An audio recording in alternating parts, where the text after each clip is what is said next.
If you should and you could and you don't, jot those little phrases down. Should, could, don't. Here's what we call that. Formula for disaster.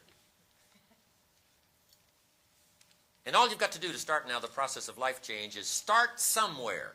And it doesn't even matter where. You can start with good health or you can start with something else. The key is to start by saying, I'm going to start the process in each category of finding by my own research. And that's why seminars are so valuable. That's why information is so valuable. That's why somebody willing to take the time to share is so valuable, is to help boil it down in some form to the half a dozen few things that takes care of most of it. And then let me get on with practicing it. And where you start doesn't matter. The process of life change can start with as simple a process as an apple a day, which means I'm on the road to cleaning up neglect. I'm going to walk around the block. I'm going to get the next book of my new library. I'm going to get a journal. Shove taught me to keep a journal. He said, don't just let ideas get by you. Don't trust your memory. If you're serious about really becoming an entrepreneur, if you're serious about affecting other people's lives, if you're serious about fortune, if you're serious about wealth and health, if you're serious, start collecting ideas. Go over them and review them. Then make them a part of your life and practice, and don't ever look back. That formula helped change my life. Brought me to where I am today. And I'm so delighted now to have the opportunity to go around the world telling the same story that I heard when I was 25 years old. There's a few basic things, and if you practice them every day, I'm telling you, there's no reason why you can't have the health you want, the relationship you want, the fortune you want, the money you want, the income you want, the sophistication you want, the culture you want, the prestige you want, the influence you want, all of it. It's wrapped up, I think, in a nutshell of what I've just explained to you. A few things. Now, let me give you one more part of it. Here it is. Once you've found the few things that makes the most difference, now spend most of your time working on those few things. That now is another part of the clue. The first part of the clue is to get the information and consistently practice it. But here's the rest of the formula. Spend most of your time on it. The reason why a lot of people don't do that well is because they major in minor things. They spend too much time on things that don't count much. And they spend too little time on things that would count.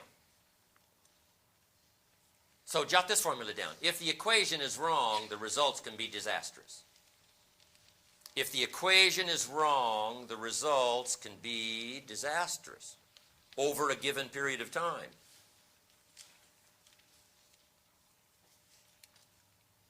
Here's a guy in the last 10 years who's bought 2,000 donuts and 2 books. And this guy says, you know, my life isn't working well. Well, anybody in this audience could give him a seminar, right? Once we knew these numbers, here's what we might suggest to this guy. Hey, this may be one of your major problems. In the last 10 years, you've spent too much money on donuts and not enough money on books. You've spent too much money feeding the body and not enough money gathering food for the mind. And it's not the miracle of your body that works out your future. It's the miracle of your mind. But if you nourish the body and neglect to nourish the mind, I'm telling you, you're going to have all kinds of problems and all kinds of difficulties. So we would suggest, one of our suggestions in our seminar to this man would be, in the next 10 years, spend a lot less money on donuts and a lot more money on books. Food for thought. Bread for the head, we call it. You got to have ideas that feed your mind, not just your body. And the miracle of the mind is so fabulous to work out your future, to give you all the equities you could possibly hope for, to give you every dream and every treasure you could possibly want for you and your family and the people you care most about. It's all available. But it is a very basic, simple process. Once you've found the few things, spend most of your time and money working on those few things. Okay, we call these basics. Basics. Fundamentals, another good word. If you're going to play football, you got to learn the fundamentals. And there's about how many? There's about a half a dozen, right? That'll make you good at it if you practice those half a dozen. A few other things, yes, but the half a dozen are what's important to lay the groundwork. Basics, fundamentals. Now let's talk about the fundamentals of life. Let me give you this little series to jot down. Number one, fundamentals of life. Number one, there's just a few. There's just a few fundamentals of life. About a half a dozen? About a half a dozen. Fundamentals of life, there's just a few. Here's number two. Once you know them, you know them.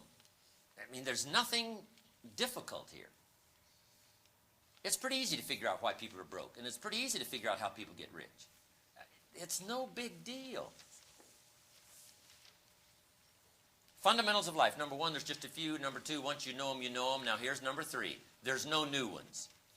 Written history's what? About 6,000 years. There's nothing new here. Now, there might be a new way to say it. There might be a new way to apply it to the 20th century, getting ready for century 21. But this stuff is basic. It's old. It's fundamental. So be aware of somebody who comes along and says, we got new truth. Say, no, you can't have new truth. Truth is old. So be a little suspicious. If a guy says, we're manufacturing antiques, you've got to come watch our plant. Wouldn't you be a little suspicious? You say, no, you can't manufacture antiques. Antiques are what? Old. So antiques are like truth. Truth is old. Now, just because you've discovered it is no sign it's new. Say, no, truth is old. The fundamentals go way back. The fundamentals of sowing and reaping go way back. The fundamentals, good, evil, go way back. I mean, there's nothing new here. All we need to do, though, is to just bring our intellectual discovery process to bear and see if we can't find those few things. Then the rest of it is to get busy practicing those few things. We might all agree on number one, philosophy. This is where the value of human life begins to show versus all other life forms. I call it simply a guidance system. Settling on certain questions and making decisions about what direction in life you're going to take. Setting goals, making plans, this guidance system. I boiled it down to each one's personal philosophy, a guidance system. And we all need a guidance system for two reasons. For your notes, number one, to avoid the dangers. Somebody's got to give us some clues first on how to avoid the dangers. And number two, to take advantage of the opportunities. To see and understand the opportunities, take advantage, and to avoid the dangers. It's about as simple as I can put it. A guidance system necessary to do that while we journey on the planet spinning through space. Philosophy. To develop this guidance system, we use our mind to think and to process ideas and information. It's about as simple as I can put it. That process helps us to develop this guidance system. Now, interestingly enough, only humans have this unique ability of all life forms on Earth. Dogs don't have it, alligators don't have it, spiders don't have it. Only humans have the ability to use their mind to think and process ideas and information and adjust this guidance system, however necessary, to make your dreams come true, to avoid more dangers, maximize more opportunities, and enrich your life. Only humans can do this. All of the life form is driven by the genetic code and instinct. A goose can only fly which direction in the winter? South. How come a goose has to go south in the winter? Because he's a goose. He can't go any other direction. But not true human beings. Human beings can go north. They can go south. They can go east. They can go west. Human beings can live one way for 5 years and then tear up that script and live another way for the next 5 years. Only humans can do that. It's unbelievable. Humans can double their income, triple their income, live one way for a while, totally scrap that idea, live another way for the next few years of their life. It's unbelievable. Humans can do this. Now, let me give you my best opinion. I get paid staggering money for my opinion, so please write it down. My opinion. Here's my opinion. Each person's philosophy is the major factor in how your life works out. Each person's philosophy is the major factor in how your life works out. I want that to be as emphatic as possible because I truly believe it. Now, up until I was 25, that would never have occurred to me, that my personal philosophy was the major factor. If you would have known me when I was 25 years old and you would have said, Jim Rohn, how come you find yourself here? This is pitiful. Living in America, you're broke, you got pennies in your pocket, you got nothing in the bank, creditors are calling, you're behind on your big mouth promises to your family, you've been to at least 1 year of college, how come you find yourself in this pitiful position? If you would have asked me that question when I was 25, it never would have occurred to me to blame my philosophy. That would not have occurred to me. I would not have said to you, well, I got this lousy philosophy, what else would you expect? I mean, that would not have occurred to me. What would have occurred to me to justify where I was at age 25, I would have said, well, it's the government. It's much easier to blame the government than to blame myself. It's those Democrats. They told us they would fix it. So that was a lot easier to blame. I used to blame the company. This is all they pay. Make the American dream come true with this paycheck. I used to blame the economy. I blamed interest rates. I used to blame taxes. Taxes are too high. Top federal tax rate when I first started paying taxes, 91%. I used to say, that's too high. But now the top federal tax rate's about 33%. But people are still saying it's too high. How could that be? If it's gone from 91 down to 33, how could it be too high? I'm telling you, it isn't too high. But back then, that was a convenient excuse for me. I used to blame my negative relatives. They were always putting me down. My cynical neighbors won't loan me money. They were on my list. I used to blame the weather. I blamed the traffic. I blamed circumstances. This happens to me, and this happens to me, and then on top of that, this happens to me. And they expect you to do well by your family. All of these things I thought were the reasons why I was not doing well. Then I found out all of that was not true. Here's what I discovered that changed my life forever. Everything that happens outside of us is like the wind that blows. We've heard about the winds of economics, the winds of change, the winds of circumstance, the winds that are favorable and the winds that are unfavorable. The wind is always blowing. Truth be known, though, in America, we probably got the best wind that's blown in 6,000 years, mixing it all together. And we all need a wind of all of this stuff happening to take us somewhere, to the dreams we've got, to the money we want, to the equities we want, to the treasures we want, what we want for our family, friends, and all the rest. Here's what we want. We've got the best wind in 6,000 years to take us there. But here's the clue. If you just let the wind blow, you won't be happy with your arrival. You won't be happy with where it blows you. You won't be happy with where it takes you. You say, well, what can you do about the blowing of the wind? Well, you can't do anything about the blowing of the wind except set a better sail. So draw you a little sail on your notes and take that home as a centerpiece of what I've shared with you this whole day. You cannot change the blowing of the wind, but you can change the set of the sail.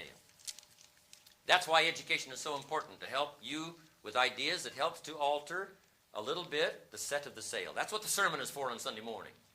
That's what the lyrics of the song that prompt you to think are for. That's what the dialogue of the movie is for. That's what conversation is for. That's what education is for. That's what satellite is for. That's what a stream of ideas are for, to help you adjust and keep adjusting all of your life the set of the sail. Then I found out if you went to work on this in a concentrated way, you could so alter the course of your life that the outcome in a fairly short period of time would be absolutely almost overwhelming. For your money, for your health, for your relationship with your family, for equities of all kinds, business, whatever. Wouldn't matter. And you could finally set such a sail that after a while, you could care less anymore about the wind that blows. Why? It's not going to matter to you because you've learned how to set the sail. And interestingly enough, the same wind that blows others to disaster, blows others on the rocks, blows others on the beach, blows others to places they don't want to be. The same wind takes us to prosperity, takes us to all the dreams we've got and the things we want. Why? Because we've learned to intervene and set sail. That's the key. And that's why I lecture. That's why I speak. That's why I talk. That's why I talk to my children. That's why I talk to my grandchildren. That's why I talk to every ear I can get attention from. And that is, listen to ideas, whether they come from me or from someone else. Be a collector of good ideas. Get more serious about altering the course of your life. And you can, regardless of what happens the next 5 years, getting ready for the turn of the century, you can wind up where you want to be. The money, the joy, the pleasure, the satisfaction. Set of sail. Now, what is philosophy if it's so important? I teach kids how to be rich by 40, 35 if you're extra bright, much sooner if you find a unique opportunity. Kids say, hey, that sounds good to me. How do I do it? And I say, it starts with your philosophy. So kids ask me, what is philosophy? It's kind of a big word, so I've broken it down for them, made it easier for me to understand. Here's my definition of philosophy. Philosophy comes from, number one, the collection of all that you know. Gathering knowledge is the first key to developing the philosophical set of sail. And then number two, deciding which of this information is valuable enough to bet your money and your time. That's about as simple as I can put it. To change the set of sail, regardless of the wind that blows, first you search for knowledge. Then you got to sort through it and decide which of it is valuable enough to spend money and time. That is one of the best equations I know of.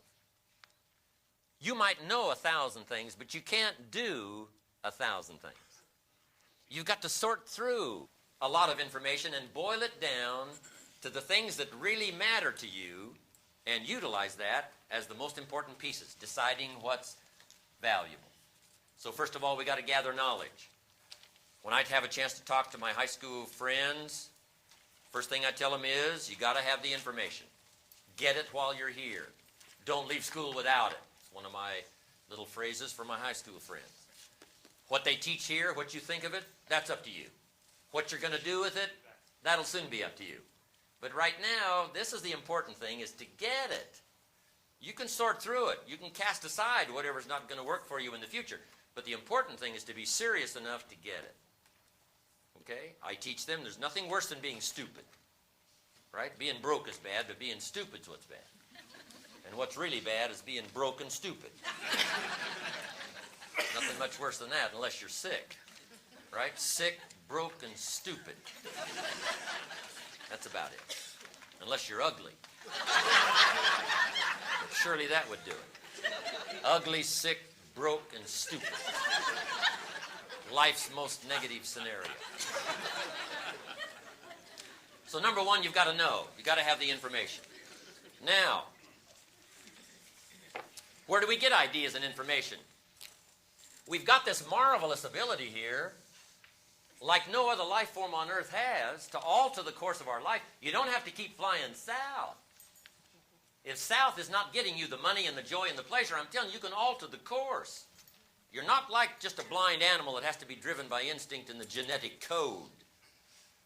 So, if we want to change our life, we've just got to use this marvelous mechanism to gather more ideas and information and see if it'll pay off for us. So where do we get this? Jot this down. Number one, from PE, I call it personal experience. Just make it a point from now on to learn more from your own personal experience. That's probably the best university in the world. Your own personal experience. You've been through enough that could teach you. Personal experience. Log the questions from your personal experience. Log the answers from your personal experience. Right? Learning is the beginning of wealth. Learning is the beginning of health. And here's where it can all start. Paying more attention to your own personal experience. One way to learn to do it right is what? Do it wrong. That's one way to learn. Now the key is, don't let it take too long. If you've done it wrong for 10 years, we suggest that's long enough.